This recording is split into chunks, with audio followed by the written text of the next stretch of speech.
This episode of Death Battle is brought to you by Squarespace, the easiest way to create a beautiful website, blog, or online store for you and your idea. Squarespace features an elegant interface, beautiful templates, and incredible 24/7 customer support. Try Squarespace at squarespace.com/screwattack and instantly get 10% off. I'm making boomstickrules1.com for obvious reasons.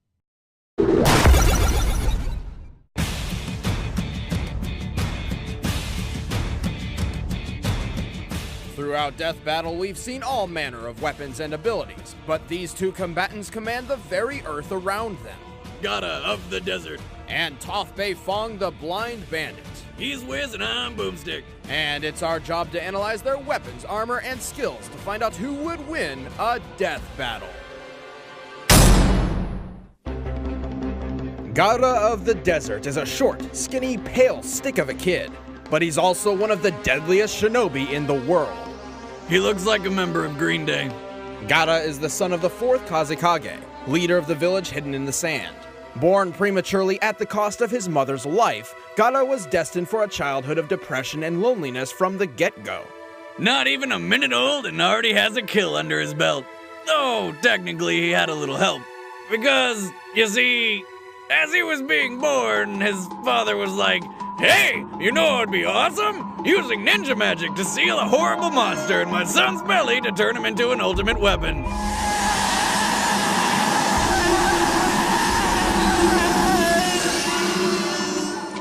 The process was successful, and Gatta became a Jinchuriki, human beings who have powerful tailed beasts trapped within them.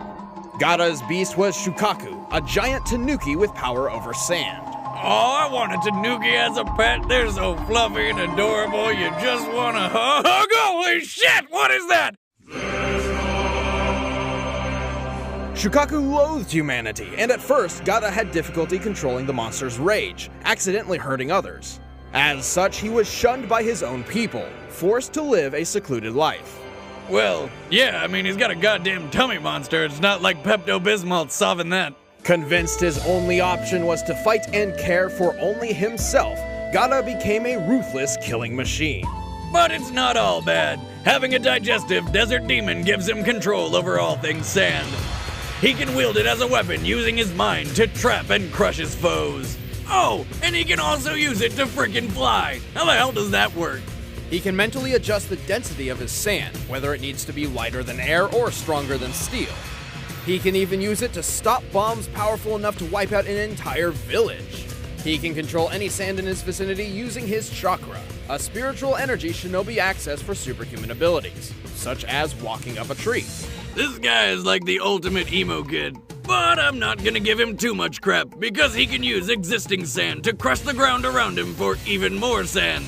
So he's never without easy access to ammo. Despite this, he still carries a gigantic gourd of sand on his back. It's huge. You'd think that'd be hard on his spine. Interestingly enough, its unique shape and size is a reference to how in Japanese folklore, tanukis were considered to be so well endowed they'd have to sling their testicles over their shoulders. Awesome. But the thing is, Gatta's gourd is not carrying any ordinary testicles. I mean sand. Gatta has infused his own chakra into the gourd sand. This directly links it to Gatta, making it much easier for him to control. He's so skilled with it, he can even forge weapons from it, bury people underground, or send it into another person's bloodstream and control them like some sort of puppet. Talk about an itch you're not gonna scratch. Also, Gatta eventually battled and defeated his own father, who happened to be a zombie at the time. His father used a magnetic release ability to control gold dust, much like Gatta does sand. Even though he can't do the zombie dad magnet thing, Gatta added gold dust to his gourd sand anyway, giving him more control over its weight. But wait, there's more. With her dying breath, Gatta's mother somehow imparted her own power into this sand. It became living sand, an extension of her will, determined to follow and protect Gatta. It will spring from the gourd to defend him from any danger, regardless of risk and without command. This absolute defensive technique is called the Absolute Defense. Pretty good name, really. Gatta's sand is so dense and fast, only someone who can move nearly the speed of sound can pass it.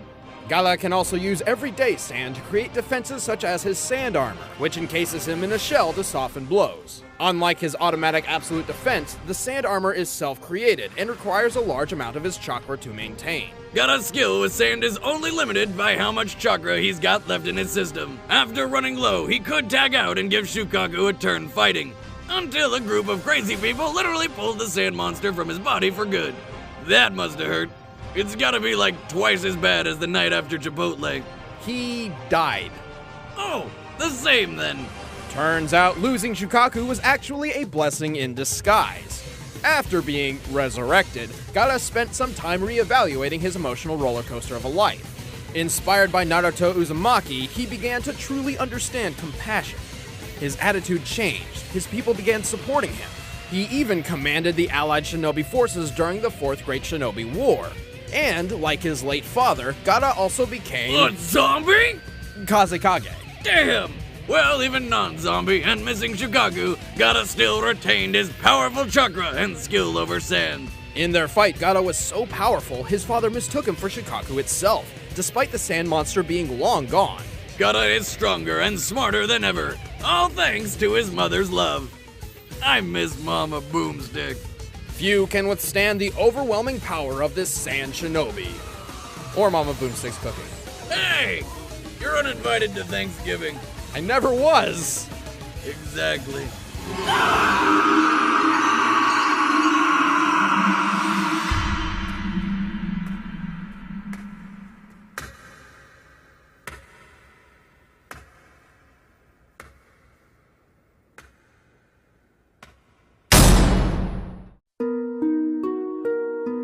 As the only child of the wealthy Beifong family, Toph was kept a secret from the rest of the world. Hidden away, she was pampered and guarded like a fragile child. Her parents were hopeful she could someday become a noble, respected member of Earth Kingdom society. But their hopes were pretty much dashed from the moment she popped out. See those faded whites? Yeah, Toph's completely blind. My daughter is blind. She is blind and tiny and helpless and fragile. Still, fragile is the last word that I would want to use to describe this chick. Frustrated by her parents' stubborn coddling, Toph ran away from home at the age of 6 and ended up losing her way in a cave. Until she was rescued by some giant badger moles. Yes, they are badgers. And they are moles. Imagine one of those things burrowing into your home. What kind of pest control do you even call for that? Oh wait, I know. Fire. Like Toph, badger moles are blind, so they took a liking to her. Well, how the hell would they know? And as the original artists of the craft, the badger moles began her training in the art of earthbending. These giant varmints taught Toph how to manipulate rock and stone. Using movements similar to the Chugar praying mantis martial art, Toph can telekinetically throw, grow, shrink, and alter Earth in any conceivable way, making for some pretty down-to-earth attacks and defenses. The badger moles also taught Toph how to see. Wait, these ridiculous creatures are also masters of LASIK surgery? No, Toph does not use her eyes to see. Of course, her other senses are extremely accurate, and as a master earthbender, Toph can sense the location of Earth anywhere. Even more impressive though, the badger moles navigate their tunnels using an earthbending technique known as the seismic sense, and Toph quickly picked up on this talent. It's kind of like sonar, detecting the exact location and movement of a person or object through their interaction with the ground. I feel the vibrations in the earth, and I can see where everything is. You, that tree, even those ants. She feels every movement, every footstep, every heartbeat, so precisely she can even tell if a person's lying. A woman who can always tell when I'm lying? No, thank you. Toph is so good at this that even her closest friends sometimes forget she's blind. Ow! Sorry. But don't worry, they're reminded. In only 6 years, Toph had completely mastered earthbending. She even won the Earth Rumble 4 tournament multiple times under her stage name, the Blind Bandit. But Toph didn't stop her training with just earthbending. At first, softer earth proved difficult for her seismic sense. I feel the vibrations in the ground with my feet, but the sand is so loose and shifty. It makes everything look fuzzy. But she has since demonstrated her mastery in both sand bending and mud bending. She can also change the density of earth from sand to stone and back. And before you start making any density or hardening innuendos, she's 12. Okay. But her greatest achievement is the discovery of an all-new bending art, one thought to be impossible: metal bending. By manipulating the earthy composition within, Toph can bend nearly any type of metal just as well as stone, the exception being highly purified metals such as platinum. Toph quickly mastered metal bending and went on to teach it to others. She eventually even founded and led a metal bending police force.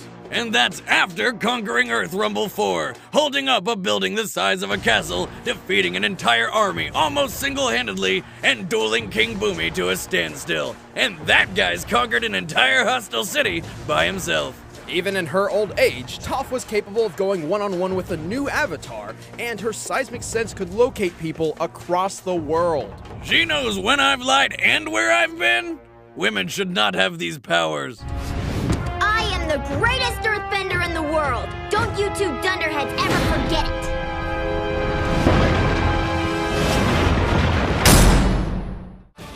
Alright, the combatants are set. Let's end this debate once and for all. It's time for a death battle!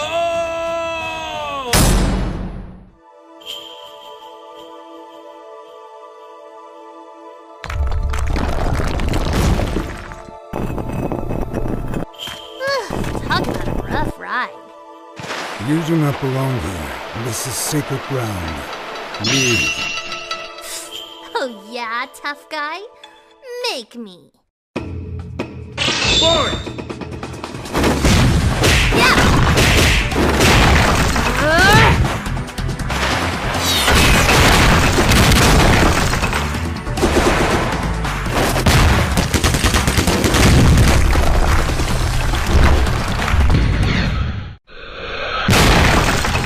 Interesting. She commands stone as fluently as I control sand. By the way, I can tell you're using your sand to smash up the ground underneath us for more ammo. Pretty smart for a sandbag. Too bad I'm gonna kick your butt before you can use any of it.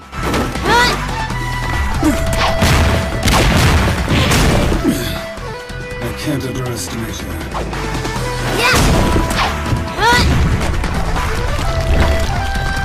I need time.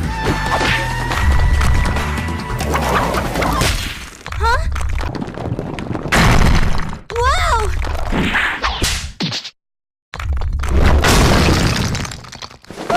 Sorry, Grumpy. I'm not ready to be a shish kebab just yet.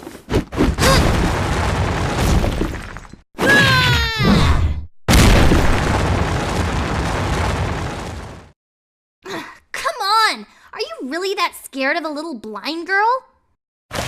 I'm touched.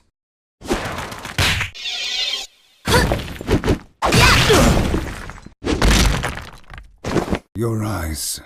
Those are not the eyes of loneliness, like mine. They are blank. Impressive insight, Gloomsville. I'm digging the whole wearing sand thing, though. That's new.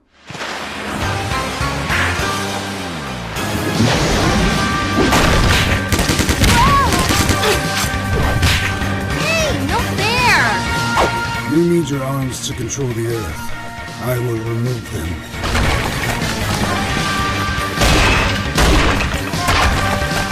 Dream on, creep! It'll take a lot more sand than that to take me down. That's the plan.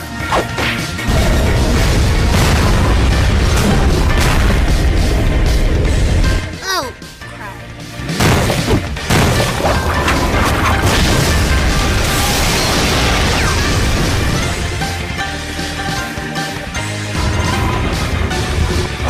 Sun coffin.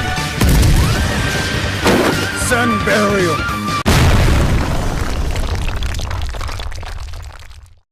It is done.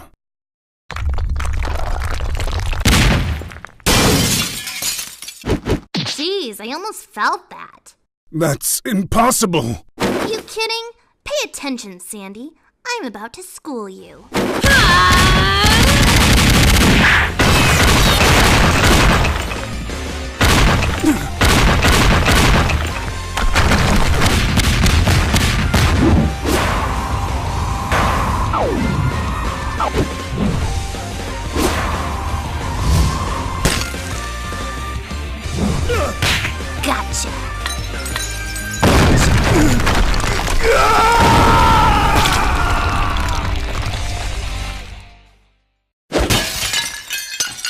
That's how it's done. KO! Oh, goddamn son of a shit weasel! Why did another anime character have to lose? Yeah, but here's why. Gaara's sand is monstrous, and its speed and power could easily obliterate most foes. But with Toph, it's another story. Really? She's friggin' blind, for God's sakes, and he can fly! Oh ho ho! In the official behind-the-scenes extras of the Avatar Book 2 DVD, we found this. Toph can feel the earth, even if it isn't connected to the ground. Toph is tough, but her real strength lies in her precision and technique. With her earthbending and seismic sense, she could see Gaara's attacks coming the instant they began, regardless of if he was in the air. While Gaara's chakra-infused sand is controlled by his late mother, it's still sand. Just like in an earthbending duel, Toph was able to influence it long enough to misdirect or block attacks. Also remember, Gaara added his father's gold dust to the mix, giving Toph 2 different bending options just in case. Unlike platinum, gold contains traces of iron and copper, and can be metal bent.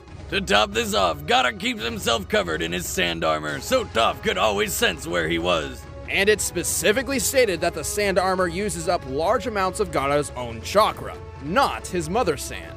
So, when he ran low on chakra, it became difficult to maintain. Thus, Toph had no problem turning Gaara's greatest defense into his worst weakness. Gaara couldn't stand up to Toph.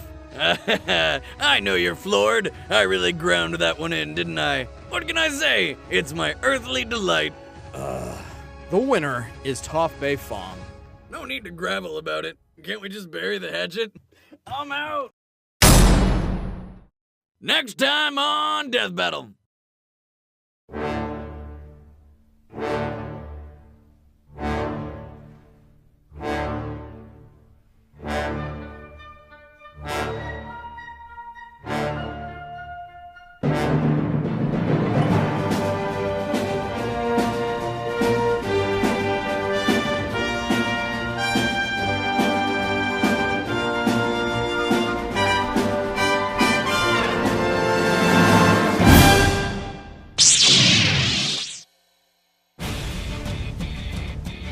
If you guys enjoyed the episode, please like, share it with your friends, argue, and subscribe. It really helps us out. And if you want more entertainment right now, why don't you listen to Jocelyn talk about Star Fox and some other interesting things she does on her show. It's called The Desk of Death Battle. Click it right there. And don't forget to buy Disorder. It's our game and it's on Steam and it's really cool, but you kind of have to play it to understand it, so go do that and I'll be happy. And still have a job. If you need a website, then look no further than Squarespace. I'm not kidding. If this wasn't the best way to create your own website, then why would Jeff Bridges, yes, the dude himself, use it? That's right. Jeff Bridges created the website DreamingWithJeff.com, where you can listen to his album of unique and relaxing sounds to lull you to sleep. And it's all thanks to Squarespace. No idea is too far out. Go to squarespace.com/screwattack to get 10% off and bring your idea to life. I really wasn't kidding about the whole Jeff Bridges thing. Seriously, click the dude and watch it now.